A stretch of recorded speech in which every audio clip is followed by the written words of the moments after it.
Welcome to the All 12 Signs video series for Jupiter in Gemini. Hello and welcome.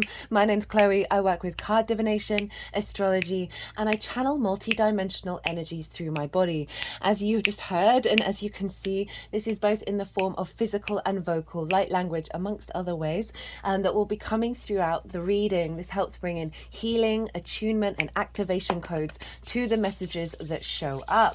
Right, for those of you who know your time of birth and you know your natal chart, I really recommend you check out the sign that falls in the first house first. This is called your rising sign, where your ascendant is. I read for all of the signs as if they're in the first house.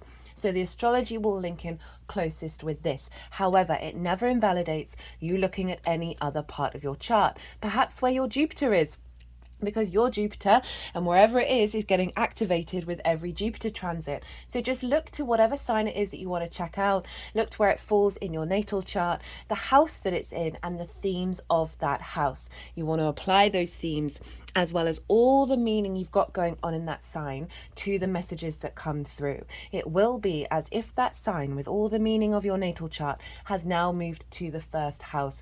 So the astrology will still link in, you just got to add on that natal chart meaning on top of it. So take what resonates, leave what doesn't, and I am going to be reading for Sagittarius in the video. So let us begin.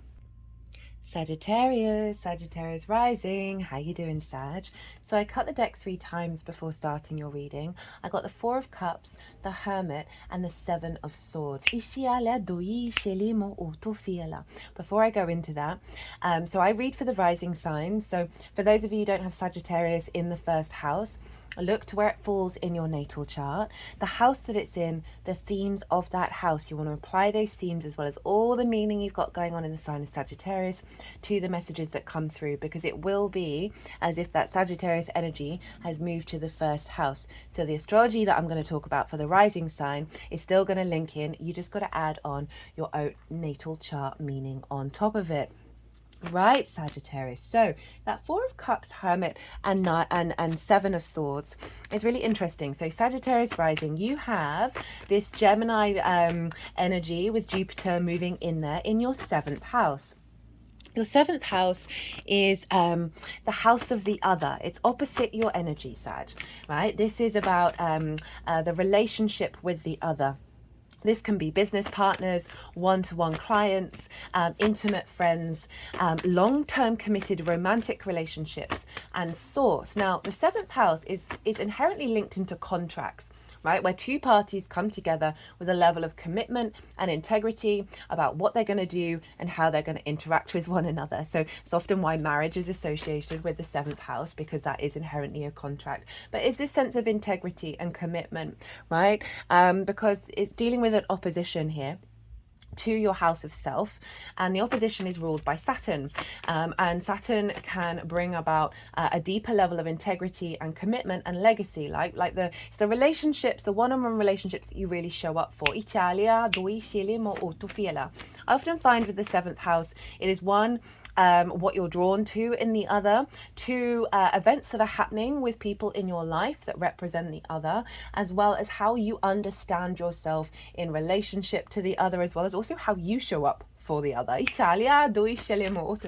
find a lot of stuff shows up in that 7th house.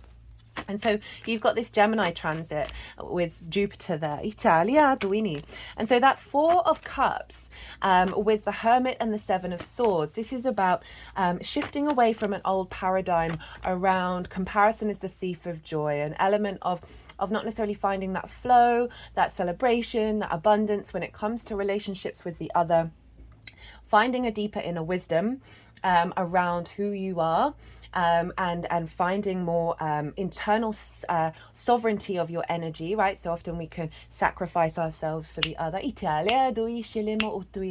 And that 7 of Swords, I love the 7 of Swords. It's bright yellow. It's linked into the energy of the sun, right?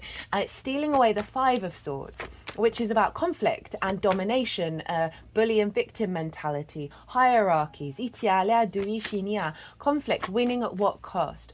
And so it's stealing that away, and it's bringing about a new way of thinking. It's bringing about a level of peace. So this is really interesting with Jupiter moving in there. because Jupiter so often helps us reassess and reevaluate the knowing that we have in this area of our chart, right? It helps bring up old paradigms in order for us to expand and elevate this part of our chart. And so the fact that that Four of Cups is there, right? So there, whether this is like really loud for you or not, that there's an element of stagnation, there may be an element of melancholy, about connection, about flow, about intuitive celebrations and abundance with the other, and that can be with source as well. And that figure is both crossed-armed and cross-legged. I'm just going to have to move these decks out of the way. They're just on me elbow. That there's a level of I see what I want, but I'm not necessarily going to do anything about it. It can bring in a level of depression and stagnation, of like expecting the same thing over and over again, when in fact there's always that Ace of Cups coming that's within you. And that Hermit is allowing you to reassess, right? Rather than comparing your life to the outside world, is allowing you to tap into your inner wisdom. Right, the Hermit isn't seeking out the collective, right?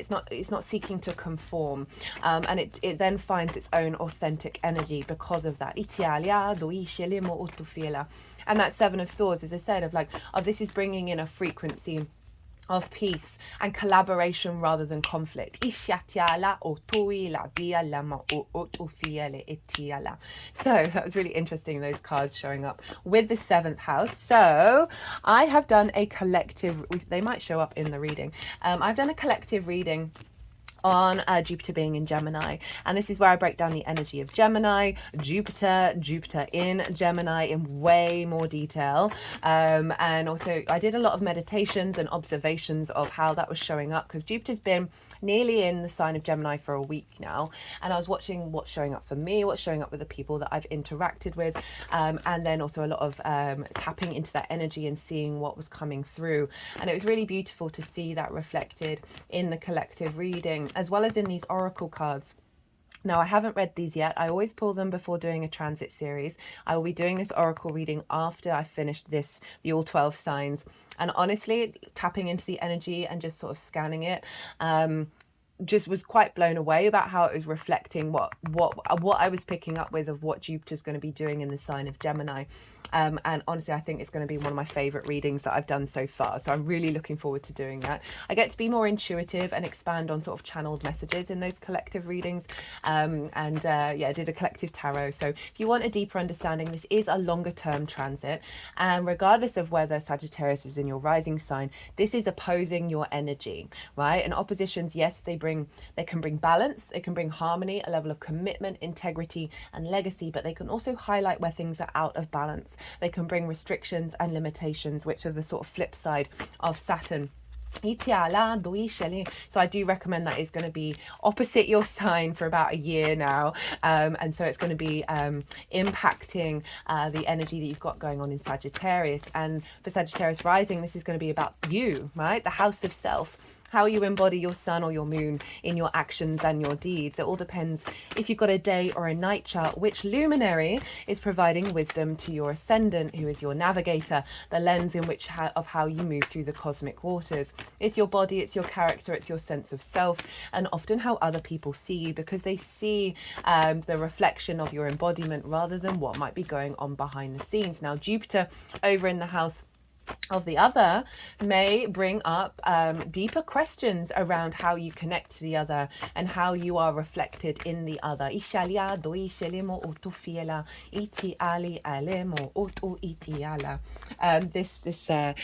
totem that I have for Jupiter was made by a Sagittarius rising and sun. So I was like bringing that out. So Sagittarius, Jupiter being in your 7th. This is a wonderful transit. It's in an angular house. Angular houses are 1st, 4th, 7th, and 10th. They are the pivot points of your natal chart. They create a foundational cross that when we have transits showing up here, they can be really loud, right? Because they are activating a hard aspect, which are oppositions, squares, and conjunctions, and that can see things build and shift in like a sense of momentum and movement. So you've got Jupiter, the big yes planet, coming into your 7th house. So how can this show up? Well, this can give a deeper, so Jupiter can bring things together in order to expand and elevate and inspire, right? Jupiter is often linked into sort of the deeper philosophical questions, a sense of wisdom, a faith, and with all of that, a knowing within you that brings about a deeper level of confidence that can see more flow, more a sense of tapping into abundance and opportunities and luck. Jupiter is very generous of spirit. It's very jovial. It is your ruler as well, Sag. So you're getting a double influence here. So you're really going to be seeing an elevated wisdom and expansion of how you connect to the other and how the other shows up for you. It can also really expand your connection with source.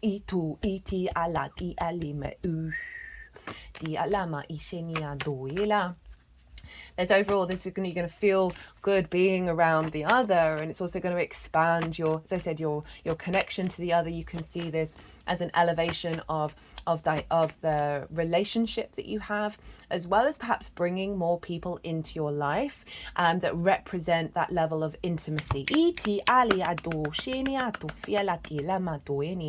could see this as activating a cycle around if you work with people on a one-to-one basis, or if you have clients, bringing more clients in, especially as that Hermit was one of the cards, and that's over in your 10th house of your career and your life purpose, right? And also an elevation and a sense of abundance around perhaps romance, right? I don't like to focus on that too much because not everyone's looking for it, but because you may see a level of commitment if you're already in a relationship or bringing someone into your life that's linked into that. In traditional astrology, Jupiter can often represent the husband, right? Let's not be gender specific about it, but the sense of is the Jupiter Zeus, right? So the king of the gods.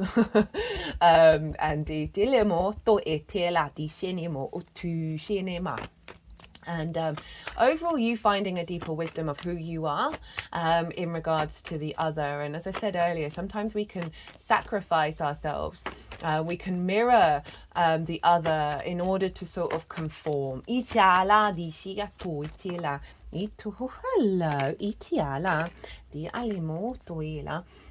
And rather than allow ourselves to be authentic with it, it's in the sign of Gemini, which is a very playful energy. And so what I really see with the Gemini energy, this is the first thing that's come to my mind, is I talked about in the collective reading of Gemini. For me, is like those neural connections in our mind. And the ability to create new creative connections that are very mutable and very adaptable, right? Rather than being fixed and rigid. So I could see it as Jupiter helping help heal some wounds around fixed ideas and fixed paradigms about relationships, romantic or otherwise. But also Jupiter's going to be expanding our capacity to have discernment over the synchronicities and the information, the zings that we get, when you hear something or you engage with something, and it's like an electric shock, right, of clarity that comes in.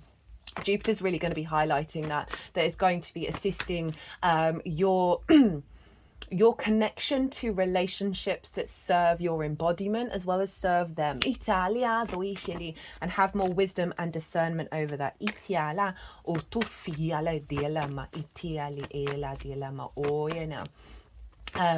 What else is going to be going on with Jupiter in this sign?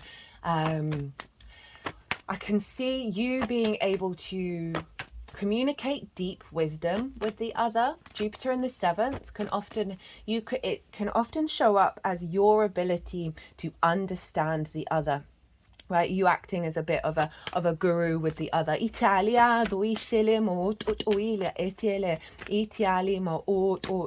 As well as say you are, whenever you're in a one-to-one dynamic, finding a greater deal of wisdom and wisdom around whatever's coming through in the way that you're operating.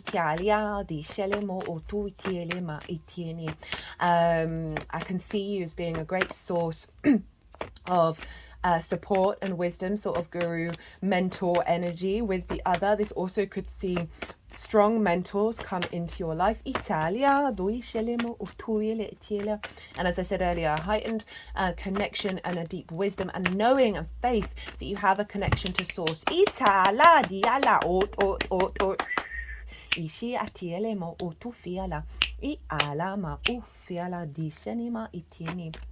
Oh, I forgot to mention, in the collective reading, I also talked way more detail about the main astrology that's going on over the next year. There are 3 key aspects that Jupiter's making. The first is the square with Saturn. We've got the trine with Pluto that's going on at the moment in the sign of Aquarius. And we're going to have a sextile with Chiron over in Aries. I pulled tarot for all of those energies. Everything, all the dates are in the description box for the transit of Jupiter, when the retrograde is, Italia, as well as the key dates around those major aspects. Jupiter's also going to be making aspects, personal aspects with Venus, Mercury, Mars, the Moon, and the Sun, and they're all significant, but I wanted just to focus on the sort of bigger energies that are going to be forming those personal connections. And also the fact that Jupiter has now moved into a mercurial sign. So whatever's going on with the ruler of a sign is impacting the signs that it rules.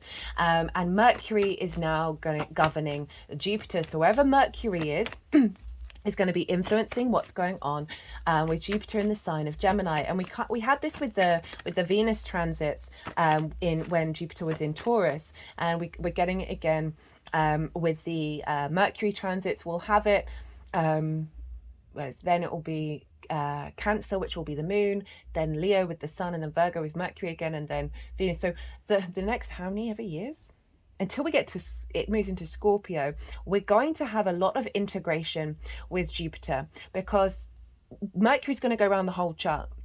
And so every time Mercury moves signs and it moves into a different house, the themes of that house are going to get really loud and going to play a role in influencing what Jupiter is doing with the other. And so this element of the other is going to be integrated into every area of your chart. You want to keep an eye out for the Mercury transits of bearing witness of what's shifting and where your focus is being redirected. There's going to be Mercury retrogrades, and that's going to have a bigger influence on Jupiter. It's going to be in Leo and then in your sign, Sag. I will talk more about that when I do those Mercury retrograde series, but just to sort of know, that's when things might elongate in terms of the focus. And that's going to be in your perspectives, your morals, your ethics, your philosophies with Leo, and then about yourself. So this is an alignment of self, really, with the other.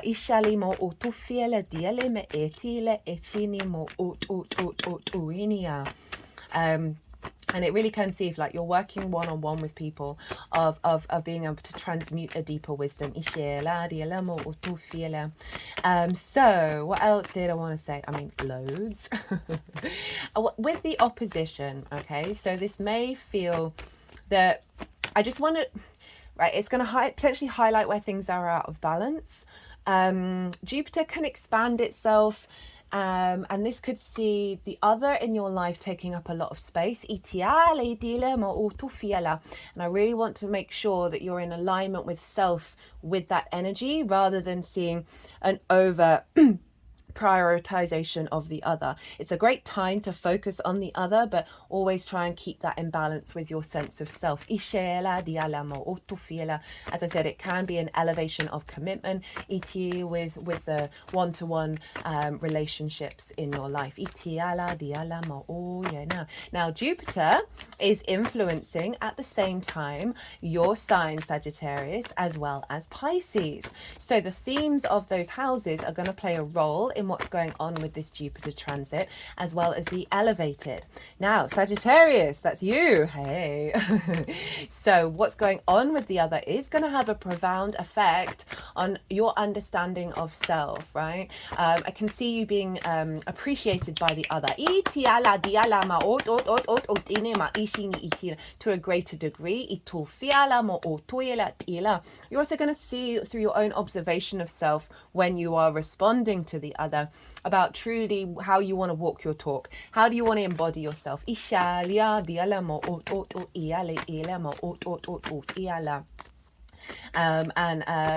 so I can see a heightened connection with your understanding of your own character.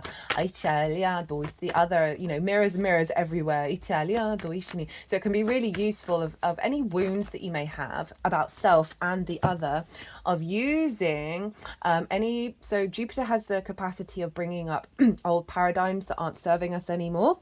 Because it's a 12-year cycle, you're not going to have this energy for another 12 years. You might want to reflect back 12 years ago about what was going on in your life, of really using any sort of discordian energy or energy where you're not feeling abundant, because Jupiter can highlight that, to really go inward and really recalibrate and understand, okay, well, what is the truth? What is the root of this? Like the bigger picture energy. I know I said root, but it's also the bigger picture rather than the small details. That's really going to help you work with this energy. Spending more time with source, man, like doing some meditation with source, and receiving a lot of co-collaboration and wisdom around that. Gemini energy, love it so much, is very sort of playful, is able to shift and change, and very mutable, and adapt its thought processes, not take everything so seriously, which I feel like we really need right now. Jupiter is going, but it's very catalytic, right? It can activate new pathways that we might not have even thought about because of its ability to shift. It's the fastest moving sign in the zodiac. It is air. It is mutable in nature, and it's ruled by the fastest moving planet. So there can be this element of freneticism, bit chaos, bit too many plates being spun, hyperstimulation, the desire for novelty that can go to extremes. And, with all that sort of frenetic energy, often they use the word whiplash for Gemini. It can be like distracted, very distracted here, there and everywhere, that it can then lead to freeze and burnout and like paralyzation because of the overwhelm. Jupiter's really helping with that. So if there's this element of freneticism with the people in your life that are really near and dear, there's going to be a shift with them. Where Jupiter's helping facilitate our capacity to do many things at once without freezing, without paralyzing, without being burnout, without bringing like chaos in a way that's a disruptive rather than that high level of catalytic energy. And it's also going to help bring a sense of confidence within yourself about how you show up with the other, that is moving beyond that sort of paralyzed energy. Say you've got loads of clients and you just feel quite overwhelmed by that. Jupiter's really going to assist because you're getting a lot of support with its sort of abundant nature and its desire to elevate and inspire. So as I said, can see you being very inspirational, as well as the elevation of relationships. More opportunities with the other coming up. And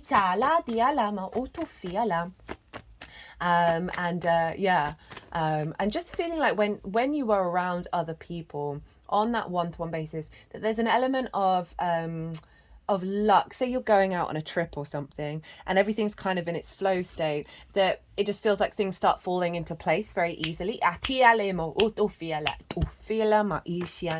So Jupiter's elevating your Sagittarius energy as well as Pisces, and that's squaring your energy over in your 4th house. This is your roots and your foundations, your ancestors, both blood and soul lineage, as well as your parental figures, the roof over your head, and the things that you do in private. Now, Jupiter is elevating that, so you might find yourself spending more time. Look at all that major arcana. Oto fi ela ni mo o ela ito ela ot o shini atiela o tuela diala. Look at all this major arcana. Whoa. Dia o fine ela di elema dina. What was I saying? You might be spending more time at home in your private space with the other. I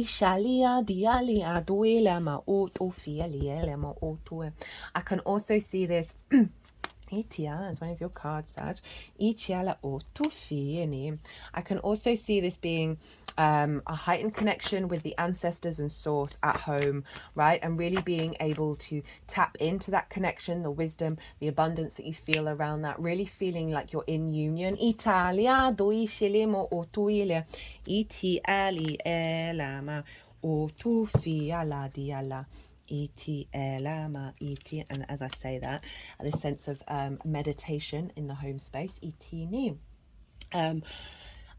So Jupiter's elevating that energy and bringing in the themes of all of that. So for some of you, this might be about a commitment you then bring home to your parents, as well as, right, there's a lot of trauma in the fourth house. Of love languages that you've learned from your parental figures that may have distorted how you connect and commit to the other. Jupiter's going to be doing a lot of healing work there. What else would show up in the fourth? Yeah, nothing's coming to my, I mean, there's loads of things, but I'll try and go on what's instinctively coming to my head. Saturn's there, right? So you will have had a level of responsibility in regards to your foundational space, as well as finding that magic is becoming more real in your home life. Now, Jupiter's squaring Saturn. It's just come out from Taurus, which it was sextiling Saturn from there. Now, that Taurus for you was in your 6th house of how you work, your physical health, your routines. The 6th house is so important to understand in order to show up with the other in a really healthy way, right? It's the adult in the room, the 6th house. And so often we can negate that, we can neglect that and prioritize other people in our life over committing to our work, right? Looking after our physical health, of putting in the routines. And so the fact that Jupiter's come out of there, giving you more expansion, more wisdom, a deeper knowing and a faith in the way that you work, of tending to your physical vessel, finding more joy and creativity in the way that you implement being the adult in the room, right? It's giving you a great deal of confidence. Jupiter's very much about confidence. Giving you a great deal of confidence around how you work. And I can see relationships that don't honor that either shifting and elevating or falling away. Because we need to understand that 6th house in order for the 7th to be in balance. So you move from that sextile with Saturn, which is an aspect of Venus, which is very creative, a sense of appreciation and love and value and harmony, right? So that was building a really harmonious energy between your foundational roots as well as the way that you work. That's really strengthening that and your commitment to that. Itiala. And now we're activating a square. A square is an aspect of Mars. It can bring about conflict, drama, and frustration, right? Winning at all costs, because we're dealing with 2 mutable signs that think they know how to do it best. And you've got your mutable sign as well, Sag. So we're actually forming, let me finish what I was going to say and then I'll add on that bit because there's squares going on with you. That if those things do show up, they are tools to help you get deeper into the situation, to help you get to the root of something, of why may the other be responding that way, why are you then responding in that way, and what is it that you truly want from the other and how you want to show up to the other as well. So it all helps bring about friction, and we need friction because Mars is not just the god of war but also the builder and the farmer. Ishiala mo utufiala diana. And so with this square, which brings friction, without friction, we wouldn't have this 3D linear time frame or dimension that we're very consciously aware that we're on in the same way, right? So we need that friction in order to create. So a square is about building, right? Is about activation, taking action, putting things into practice. It's about our motivation and our drive with that square energy. So we have this square between your roots and your foundations and the other, right? And Saturn wants you to be in your integrity when it comes to your foundational space, wants you to commit to walking your talk, and bring about a state of commitment to your legacy. And if the other isn't showing up in that way, it's going to give you situations where you can build in different ways, as well as this can really see you and the other building. That might be building a house for some of you, building a new home or building new structures, whether it's physical or energetic, in regards to the home and the other. So this square is about building. Also, I can see you working from home and bringing in new clients, and that's building. And really focusing on an activation of a sense of legacy in your home life that Jupiter's helping expand through the relationship with the other. It could be with source as well as friends and collaborating, maybe as I said, it doesn't just have to be romantic, or a business partner, right, where you do collaboration at home, right? You're both working from home and you talk to one another and all that kind of thing, and building where you want to be headed. Remember that Hermit card showed up at the beginning of activating into a new framework around your life purpose. That can be anything. It doesn't just have to be career, but it's also, the 10th house is about career. And what do we get? We got that 4 of Cups and the 7 of Swords. So this, again, is about shifting out of old paradigms when it comes to the other, that 4 of Cups, and really bringing about a sense of peace rather than conflict. And so it's so interesting that 5 of Wands showed up, which is a very sort of, it's not as conflict driven as the 5 of Swords, but it's certainly a level of, why aren't things manifesting, right? Why is there always this level of tension? What else was I going to say? Oh, yeah. So Saturn squaring you, Sag. And then you got the opposition with Jupiter and Gemini. This is forming a T-square. So we've got the opposition between Sagittarius and Gemini, and then they're all squared down here, the 90-degree angles over in Pisces in your 4th house where Saturn is. So the release point is Saturn. And that Saturn is like, walk your talk. Figure out what integrity means to you, and you act in that way, right? And that is and cultivating a stronger connection, perhaps to your ancestors as well, but overall your sense of, nourishing your roots, right? And making sure that is a priority. That means that the self and the other will come into alignment if you're focusing over in Pisces.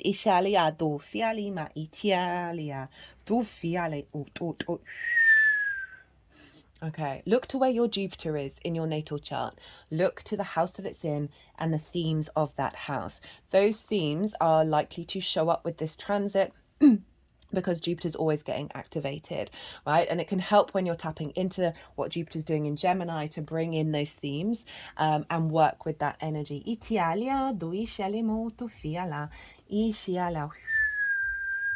think that's everything that I wanted to say. Yeah, we're going to get more clarity about this. Oh, that reminds me. The Sagittarius full moon that just happened, right? One, recommend it because Sagittarius. I work with 6-month cycles, so that's going to unfold until the Sagittarius new moon, but also very much felt like it was a precursor energy to Jupiter moving into Gemini because it was right at the late degrees of Taurus. So I would really recommend going and checking out the collective and the oracle reading and your all 12 signs, but the overall themes of that moon, I recommend those 2 videos, which will help give add on a layer of depth to what's showing up with Jupiter in Gemini, because obviously the moon was in Sagittarius and the sun was in Gemini, so we're working with that energy. Oh my goodness, there's something else I was going to say. Oh, come if I need to. Oh, goddamn. We're going to have that Gemini. Oh, that was it. Mercury is going to move into Gemini. And then we're going to have that Gemini new moon. That's going to be the next transit I'm going to do. I might do I can't remember which way round they are. I should remember this. Venus and the Sun are going to conjoin in Gemini. So there's a real focus over on the other right now. And you're going to be getting a lot of boosts, especially when Mercury moves in there, because then it's very much all about the Gemini energy for most of the chart, apart from Mars over in the sign of Taurus. But then that will shift the moment, sorry, in Aries, the moment Mars moves into Taurus. Oh, that reminds me of it, what I was missing. Thank you. That we're going to get a real boost. So keep an eye out over the next month of that's really going to sort of highlight and activate what this is, how this is going to unfold. That reminded me, so in the it was really fascinating to observe, right, when Jupiter was at the last couple of degrees, and then when it moved into Gemini, the amount of conversations not prompted by me that I was having with people, where they were all independently saying how much they were tapping into the wisdom of their body and their physical senses, which is what Jupiter was doing over in Taurus. So you're going to have a heightened spidey sense on the physical level around what's going on in the seventh, and that's going to be even heightened by the zings. Remember the zings of, like, if you hear something and you're like, oh, that word, and then it takes you on your own meditative path and inspiration. It's really going to be heightened around your intuition with the seventh and what's going on there. Okay, so I'm going to go consciously quiet. I'm going to soften my mind. The energies that I work with, they are going to move through me. They are going to move these cards into the six piles, and all the details of what each six pile, which the themes of the six piles, are in the description box as well. And as I said, all the dates and all the decks and everything are always in there. So yeah, they're gonna move through me. They're gonna move the cards around.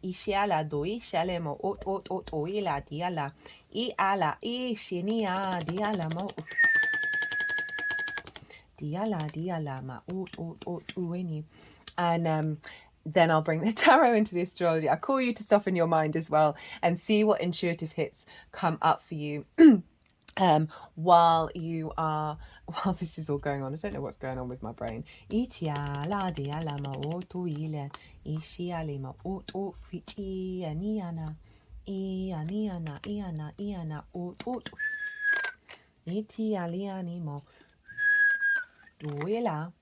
Di ali alima ishilima otufiela iti alima I mean, Sag, this reading's pretty cool. And just the overall energy of these cards. Ishi alima otuila itini alama iti ala diala di ala diela di aliala ma otu fiela e aleana otu ele ma diala ma otu di aliana do ichi nia do ishi ani ala di ala di ala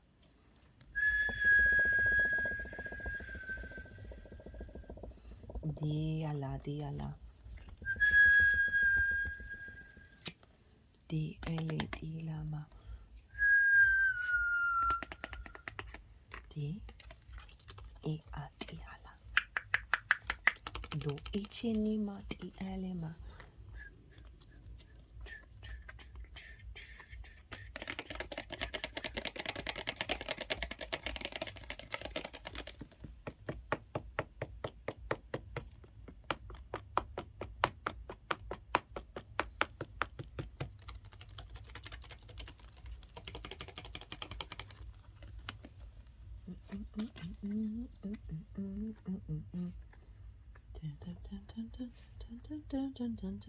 What is that?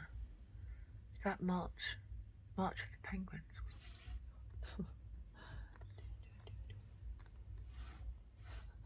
I'm going to pause and try and figure out what that song is, because it might be relevant, because I don't always get songs.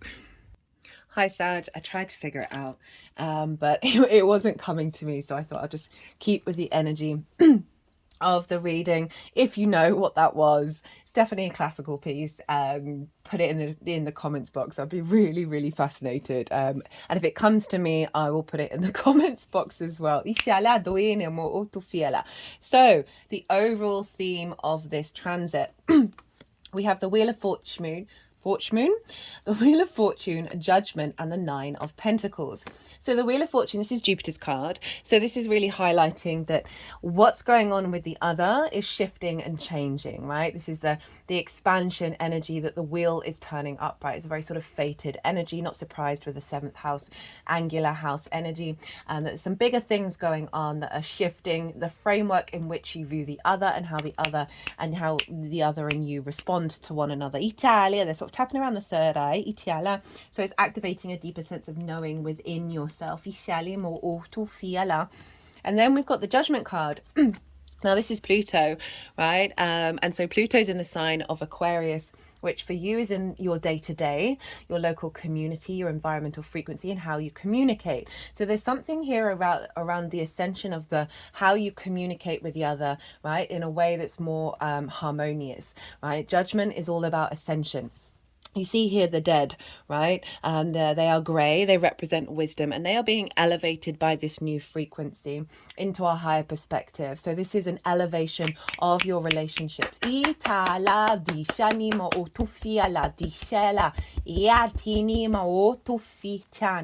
What I love about this is this card is kind of summing up what I was talking about. This figure is very independent. They know what they need to do in order to bring about an abundant, holistic life, right? And so this is really highlighting that, you know, with the 7th house, I often see it being reflected back to the other and how you see yourself and how you behave. And so this is saying that that's not being diminished. In fact, what's being activated is a real confidence within yourself to know what is going to bring you, as I said, a holistic life, right? So that's where every area of your life, there's a sense of integration and there's a sense of abundance that is serving you feeling good on this 3D world, right? And so this is also Venus in Virgo. So this is also saying those relationships in alignment with your life purpose and career, and you not losing yourself. If you find yourself doing so over this transit, because Jupiter can often do that, it can expand our desire to connect to the other in a way that we then self-sacrifice. Just be in observation when that happens, and then see and figure out, okay, is this facilitating a holistic me, right? Am I being served in this? And that's not about always prioritizing yourself, but we can tell when those sort of limiting beliefs and those trauma responses show up in relationships, friendship, business, romantic. And this is really getting you to take a look at that and step into your independence and go, okay, no, I'm setting a new paradigm here. Jupiter in Gemini is so beautiful. There's some cards here on the oracle, with the oracle cards, that have 2 pillars. You know, obviously Gemini is the twins. There's this sense of polarity that we're working with, of light and dark, and also many different things as well. So being able to engage with the other with more this playful sort of the many, like for some Sagittariuses, this does mean more than one committed relationship. There's no getting around that. But what I find with Jupiter is, rather than feeding into the duality and the conflict, Jupiter's helping elevate our understanding of polarity and how it is a very important part of the universe. And when we honor both sides of the same coin, Jupiter's in fact bringing union to Gemini, which is activating a higher frequency of that energy. And so this is really, it is highlighting that you're going to come into more union with the other, whether that's with source or whatever, like romantic relationships. There is this deeper connection where you are going to be able to bring in a new paradigm. So what is being activated? The world. That's Saturn, and the 2 of Cups. Now I'm getting more than one message with this one. So the world is about know thyself and the world will open up to you. And Saturn's over in your 4th, but if I jumped too fast. This is about you knowing yourself. The more that you know yourself, the more that you peel back those layers and get to the root of things, the less boundaries we actually need in our lives. We need to put up those boundaries in order to figure that out, because the more that we're centered in our own energy, the more we're not actually bothered by the external world in a really healthy way, that it's not distorting who we are, it's not distorting our energy, it will only elevate it. So you see the 0 here. This represents that the only boundary we have is that of the infinite possibilities. So the fact that the world is showing up, right? I was saying that this transit is activating a deeper knowing of self that is actually bringing about a state of union, right? So it's not about the self-sacrifice. Because here we have the beautiful 2 of Cups, which really does represent the element of divine union, the masculine, feminine spirit, not gender specific. We have all these energies within us, and it's a process that's activating Kundalini energy. And you see here, they are eye to eye. Right? They're equal height. There's respect, honor, and dignity here. And through this process of you truly knowing yourself and standing in your own power, you are drawing towards you dynamics that serve that. And you serve that. And it's a feedback loop of support and respect. Now the other side of this is Saturn over in the 4th, right? Of you like ability to create your own world together with another person, whether that is source, whether that is a business partner, whether you say you work from in the shed together. But there's this sense of that foundational space that is bringing about a unity within yourself as well, right? An integration of, this is big integration of self through love, through respect, through dignity, that is strengthening your foundations with that Saturn being in the 4th, of really then opening up the rest of your chart.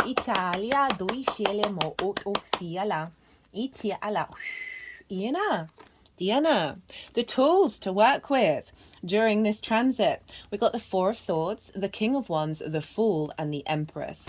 So this 4 of Swords is quite funny. I laughed when that came out because I was talking about how the release point is Saturn. If you've got stuff in Virgo, you're forming a grand mutable cross. And this is acting as a generator. I'm just going to flag it up for those Sagittarius energies that have stuff in Virgo as well as Sagittarius, that all those mutable signs are being activated. That can feel like you're being pulled in lots of different directions. What you really want to do is focus in the middle and see that this is in fact creating a feedback loop of energy with these 4 points that is cultivating a deeper level of your understanding of why you're here on this planet. Right, this 4 of Swords. So this came out when I was talking about Saturn in Pisces as the release point. It is about rest. It is about meditation. I've been bringing that up for every sign, which I find really interesting. That this is the knowing that you are held by something bigger than yourself, right? Because they're in a church. And the 3 of Swords are here. So that's that things that have broken the heart, things that have distorted your heart energy. And this is the time and space where you're allowed to contemplate what that all means from a place of safety and a place of security in order to find the Ace of Swords, the truth, the clarity of it all. So reflecting back on what Jupiter can bring up being in the 7th is these old paradigms, is these old dynamics, but also give you the wisdom to be able to see why and the wherefore, so you find that truth. Again, Saturn being in the 4th, in your private life, in your home, of spending time in meditation to tap into source and the ancestors. You need to find new visions, find new ideas, and your ability to really see the clarity of what's going on and finding a deeper connection to your soul energy and what it's trying to tell you. Because so often, like, our intuition can be a bit off, right, because of old dynamics and old traumas and all fear responses. But this is saying if those moments happen, tap into this energy, right? Center yourself in your home. Let the frenetic energy of Gemini that may come up, just breathe and be in a state of meditation and see what comes through, as well as just overall enhancing Jupiter being in the 7th, which I see it as source, how source shows up, of lots of different ideas coming up and really being able to find the clarity with them. This also could be you and another person spending a lot of time working through this energy and being really open and feeling safe and secure as you communicate this. The King of Wands. right? Big fire energy here. This is a tool for you to stand in your own sovereignty, right? In your own maturity and be able to act on your instincts and what your passions are and what your creation energy is calling you to activate. There is something about movement here. The King of Wands is about to leap off this throne and transform and take action. So there's something about activating this of when you are with the other, of holding the king energy, right? Very mature, very sovereign, very confident. And if this is being diminished, you know that you need to then sort of maybe take yourself out of that situation, or at least recenter yourself and not let this be impacted. King of Wands, great tool. Go out and do things. Take action based off your instincts. That is, and not worry about I don't want to say not worry about the consequences, but it can be really vulnerable when we are one-on-one with people, and taking the lead. But this is really saying, like, trust in that, and allow yourself to be a little bit vulnerable in those actions. The tool, the King of Wands as a tool for this 7th house energy, as I said, is like, it's reconfirming a lot of very know thyself, because it's, you're fire, right? Know thyself, and that is part of the process that's going on here, that is facilitating a more deeper connection with the other. We've then got the Fool and the Empress, great energy. The Fool, so as a tool, this is about leading from the heart. Right, the chest is really far forward. It's leading from that heart space.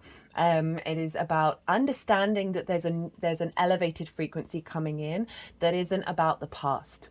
Right, that is, you're learning.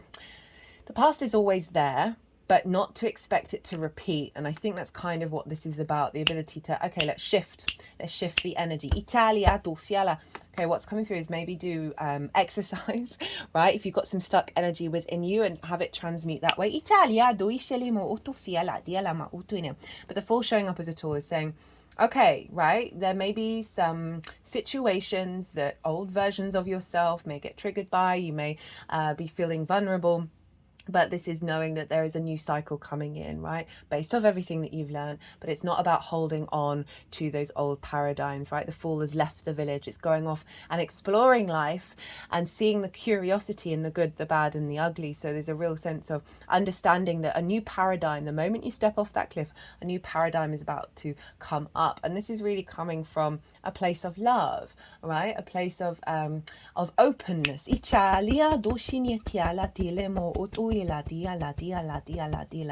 then we have the Empress. This spread is pretty wild. This is Venus, right? There's a sense of fertility and creativity here, a sense of abundance, of feeling good in the 3D world. I feel like this is a tool of a signal about how you receive the other, how you see the other show up. But like, I'm just getting sort of like your intuition around this of, if things aren't fertile, if there isn't collaboration and co-creation, if there isn't growth and creation, right? If it's sort of limited in a box and restricted and stagnant, the Empress is saying, shift your energy. And that's not me saying, okay, ditch everyone in your life who's not bringing that, but it's about not being entangled with it, right? You can still have those relationships in your life, but it's more about, where are you redirecting your focus? This is genuinely about seeking relationships that's bringing this in.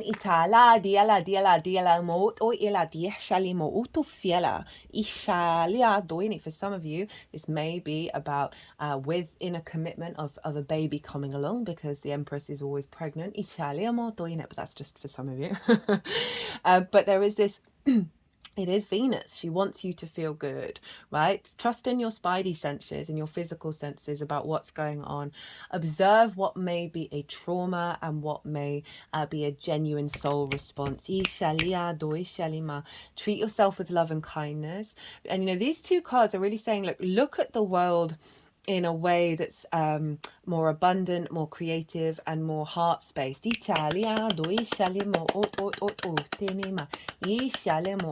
Also get creative with source, right? Enjoy that creative process of co-collaboration, and you know, the fact that it's bringing in an energy of abundance.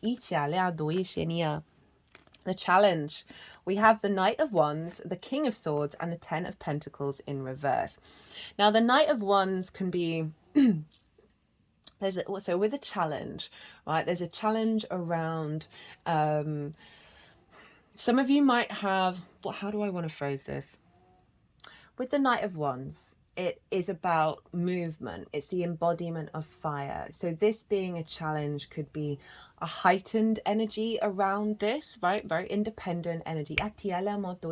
About preconditions around commitment and around union, right? With Gemini being there, there is a fluidity, right? You don't have to commit in the old traditions. You know, there's a sense here with the challenge of feeling limited, right? And being quite stubborn in your views and your understanding of the other, that is blocking legacy energy. And again, a blocking around commitment, Italia, and then perhaps an insecurity around that.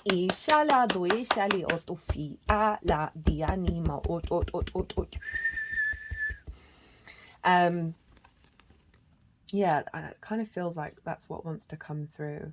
I mean, that King of Swords is Aquarius energy, so there's a weird combination of too much movement and then too much being fixed that is blocking the ability to think long term. Itala. Jupiter's going to provide a lot of wisdom around this that will be specific to each of you.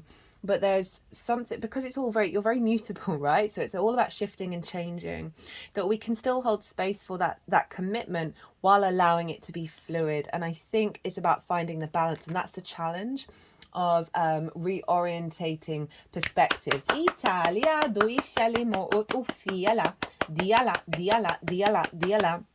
I got that Five of Wands, which I'm drawn to, in reverse. And this is like lots of energies going on, lots of sort of conflict, but there's movement, there's no momentum. It's kind of a bit frustrating energy of perhaps things not manifesting, or there's just a lot going on and you can't focus, right? There isn't a sense of stream of connection. Italia,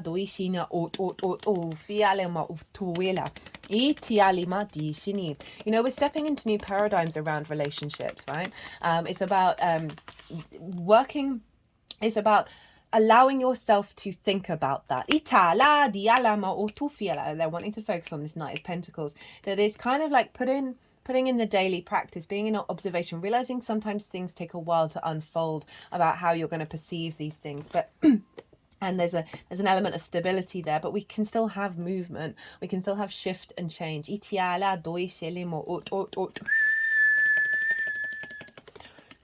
I also feel with this of like, if there's blockages around, say, clients or more the work orientation of expecting things to remain the same, and while also you being in a constant state of transition, right? I know that seems a bit weird, but like the paradigm of things not being able to have a level of commitment and integrity around the work, because it's Pentacles, the 3D realm, that's a challenge that you're here to work with Jupiter, and sort of figure out a deeper understanding of why that's showing up and how you then want to think about it. That Five of Wands in reverse is saying that any sort of frustration of around this lot of sort of entanglement of energy is going to be falling away with this transit. So if that's like relationships where you're like, well, why is there always this low level sort of not manifesting, this is a very sort of as I said, the chaos energy.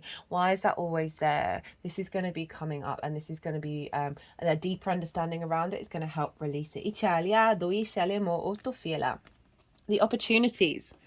Okay, we got the Gemini card and the Three of Cups. Now, so this is the Lovers.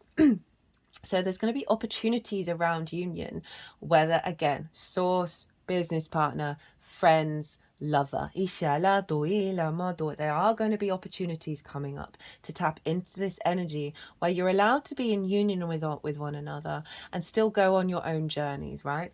We can have a lot of codependency, and this really isn't about that, and your mutable energy is helping break that paradigm.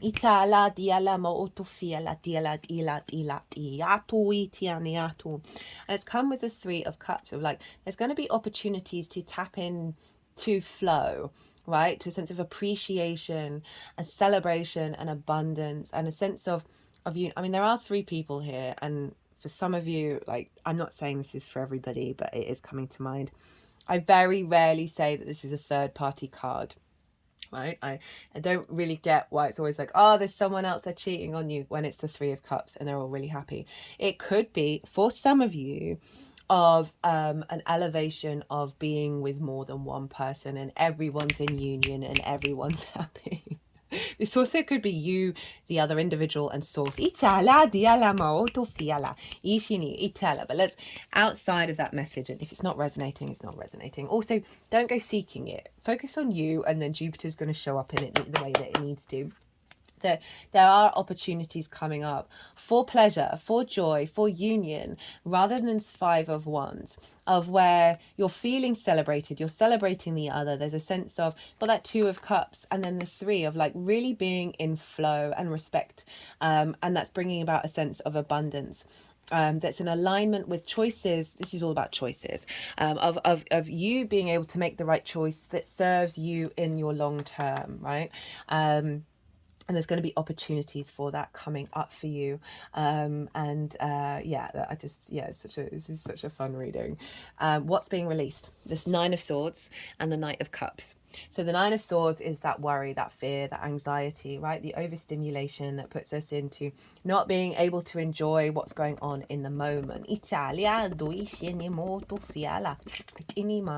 And the Knight of Cups is all about flow. It's all about moving from a place of love, right? Any blockages around that, of you allowing yourself to fall into that space.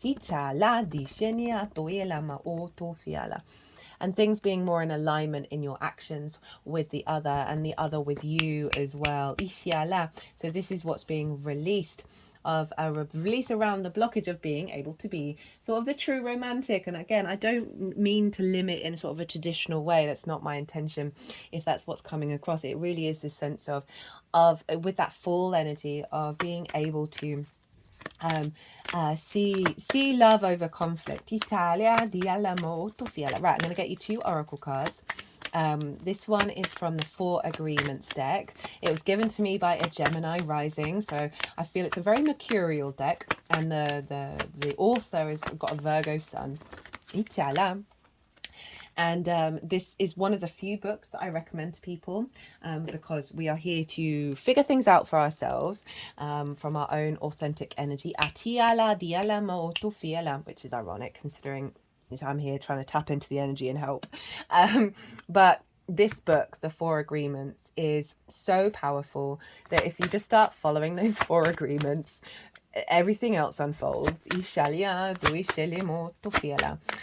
is the Shaman's Oracle. Is it the Shaman's Dream? Yeah, the Shaman's Dream Oracle. All the decks in the description box. And this feels like I'm tapping into the Jupiterian energy. That sort of, that faith of, about, you don't have to know all the details. It doesn't have to be rational, but there's a sense of an understanding of the sort of hidden energies that are around us, that are influencing us, the deeper messages.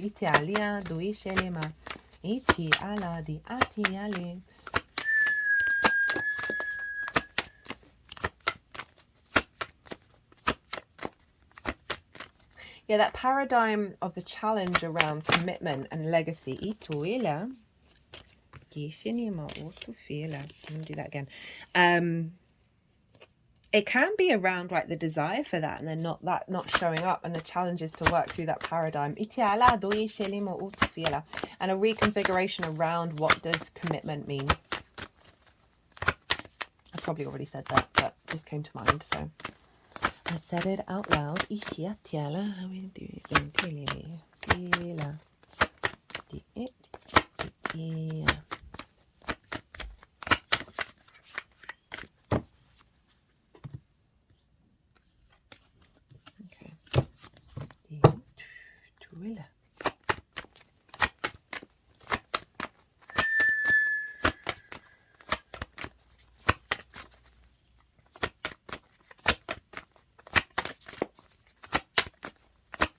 Yeah, do it in your way, Sag. Itala diala mo tu fila isheni.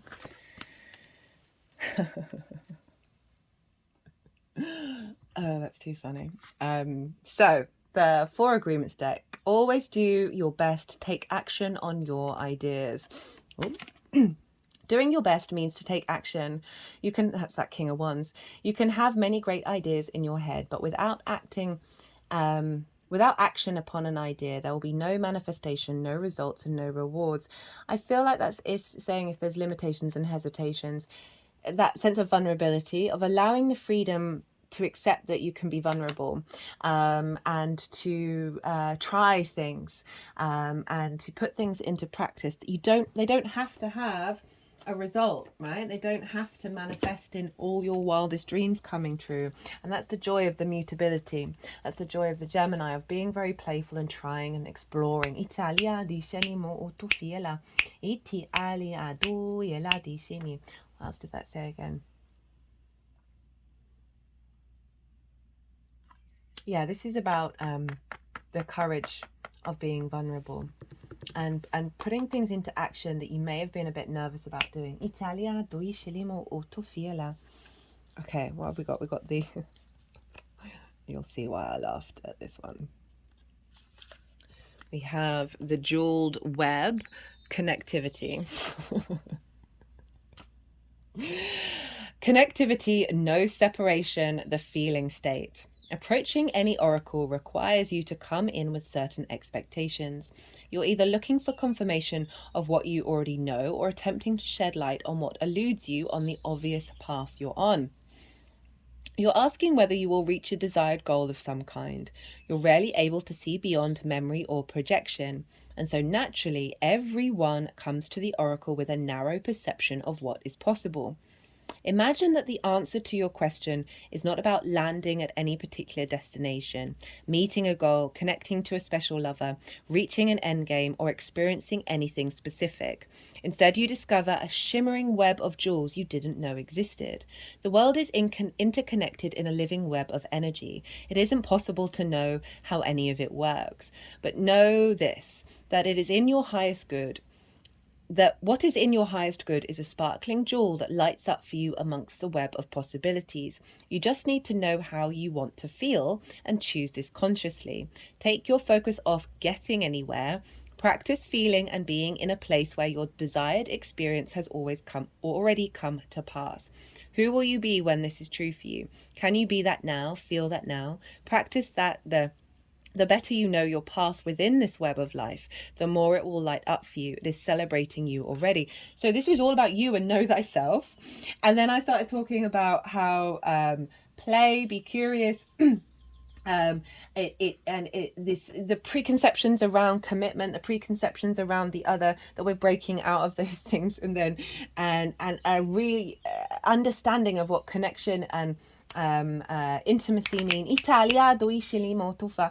And then this is saying, like, just take actions. It's not about what the end result is, that sense of vulnerability that was coming up. It's not about the end results. You've got that King of Wands, which is like, hey, take those actions, do those things. And then this shows up. It's like, it's not worrying about, will this be the best business partner? Will this be the happily ever after? It's about the play and the joy of the journey of the side quest, which is very much your vibe, Sag, and feeling confident with that and not worrying about that, I think, is really important. That's hilarious. Okay, Sag, I'm going to leave it there. That was a lot of fun. I hope you enjoyed this reading. As I said, if I remember what that song was, I will put it in the description box. If you want a personal reading, whether it's about this and or anything else, my website is in the description box. My email address is on the website, so drop me a line. My Virgo sun loves to facilitate on an individual level. Other than that, if you like this video, hit that like button. I'd appreciate it. Be good to yourself, Sag. Be good to those around you, and most importantly, be well until we meet again.